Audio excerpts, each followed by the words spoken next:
All right, everybody, welcome back to the channel and welcome to today's video. And boy, do I have a good one for us today. With Halloween coming up, it's time for us to start getting things ready for all of the trick-or-treaters that will be out there. And our friends over at Sunlu sent us some glow-in-the-dark filament to try out after the response from the last video that we had. So thank you everybody that hit the like button on that button, and thank you for everybody that commented that you'd like to see glow-in-the-dark filament. So today I went through printables and I found some ghosts and some skeletons and some really cool stuff that we can print with glow in the dark filament and try out Sunlu's filament. Now, they did send me 2 rolls of glow in the dark filament for free, but they didn't pay me for this video and they haven't had any editorial control. So they do have a bluish glowing color filament and a greenish glowing color filament. So today we'll go over a couple of models that I thought would be cool to help decorate our house for the trick-or-treaters and our family that's coming over. And we'll print some of them in blue and some of them in the green, and we'll see how the filament prints and how well it glows in the dark. So if all that sounds good, then sit back and relax and I'll get everything ready.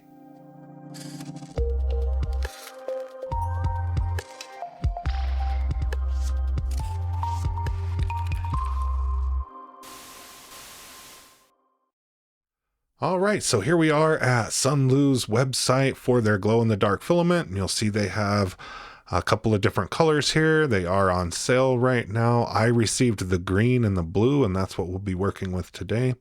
One thing to call out here is the different light sources that you charge the filament with will produce a different intensity of glowing.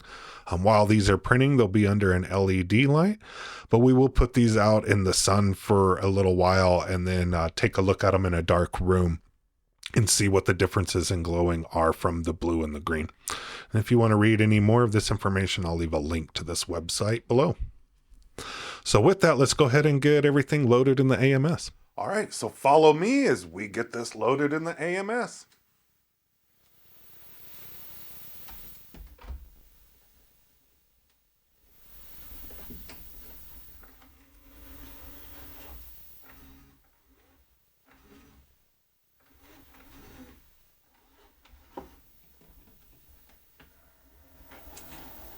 All right, so now let's get our filament selected. So we'll go to this, up here to filament. This is the slot that we put that in. We'll leave it as generic PLA. We'll change the color to this like glowing green color under brand name right here. We'll scroll all the way down to the Sunlu one. And this is the one that I did from the other PLA filament that they sent me. So we're going to try it on the glow-in-the-dark PLA and see if that works. So we'll go ahead and hit confirm. And I don't know why every once in a while it doesn't take the color. Now it took the color. It's done that twice to me now. So be careful of that whenever you select the color and you hit confirm. It looks like if you select the color and the brand name, it only takes one of them. And as a matter of fact, let's make sure that it took the brand name. Yeah, so it accepted the brand name. So it did that same thing with the color on me on the blue glow in the dark as well. So be careful with that when you're loading the filament.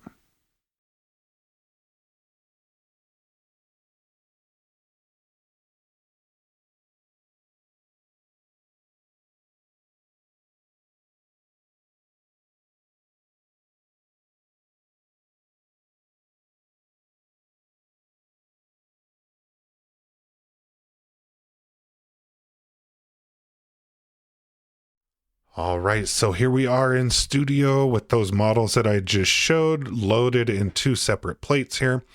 Make sure that you sync your filament after loading those 2 new rolls, and then make sure that you go in here, and if you've already calibrated this type of filament, which Sunlu PLA I've already calibrated, and I went ahead and checked that and made sure it shows up here for that second calibration. If you remember, the first calibration that we do sends that to the printer, and that's what I just showed with selecting Sunlu from the printer as I loaded it.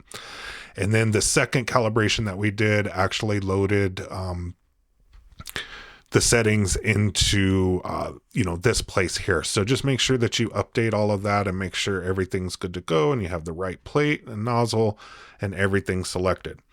So now we'll need to change the color to the blue, which is in slot number 3, and I can just push 3 on my keyboard with that model selected, and it will go ahead and select that model for me. Or it will change the color of that model for me. And that's the easy way to do it.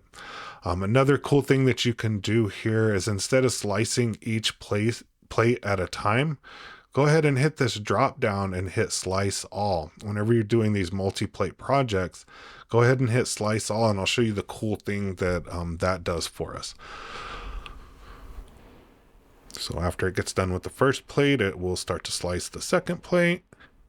And then the cool thing about that is it shows the total duration of each of the prints, right? So both prints, the total of them will be 4 hours and 8 minutes. Then I can just select this first plate. It'll still tell me how much time it's going to take. And now I can just hit print plate and print that out, and then go to the second plate and do the same thing there. So that gives you a good idea of how long it's going to take to print both plates, but also how much filament each of them is going to take, or how much filament both prints are going to take. So that's kind of cool. All right, so I'll get the blue one printed out, and then I'll see you back here to set up the green one.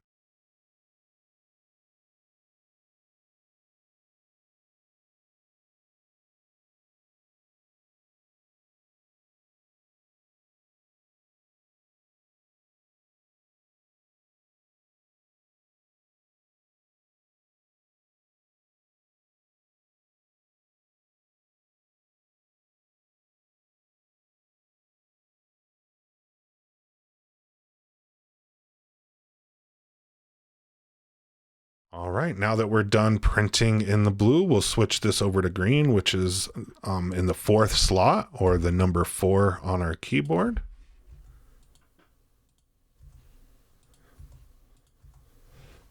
All right, so now that those are selected, we'll go ahead and hit slice all, just like we did with the blue. And we'll see the same results with a different color, just as expected.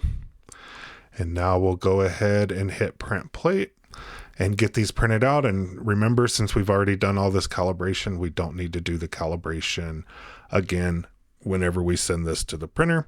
So I'll get this sent to the printer and print it out, and I'll see you when it gets done.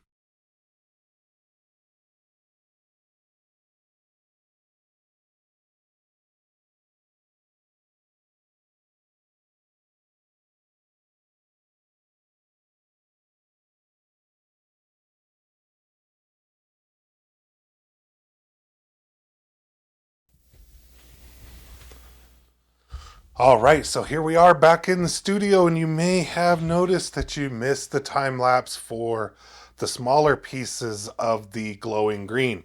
And that is because I did have an issue printing the more intricate pieces like the moon and like the skeleton. As you can see, he doesn't articulate and is missing one of his legs.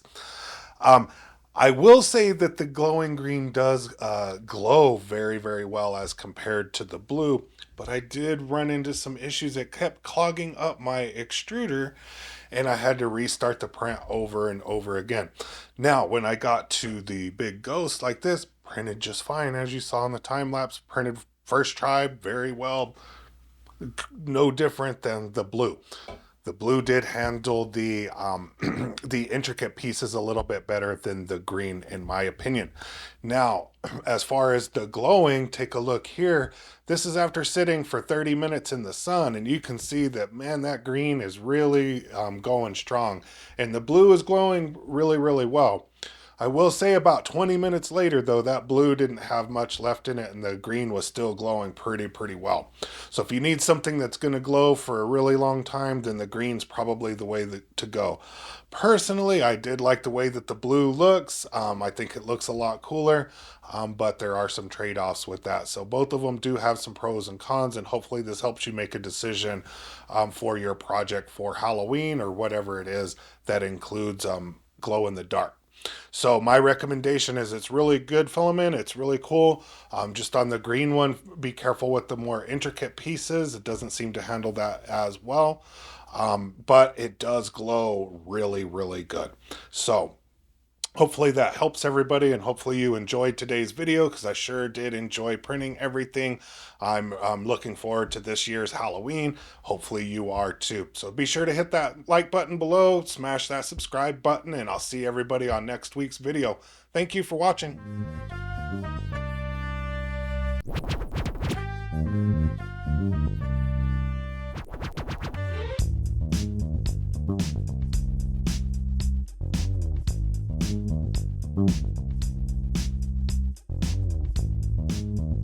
Thank you.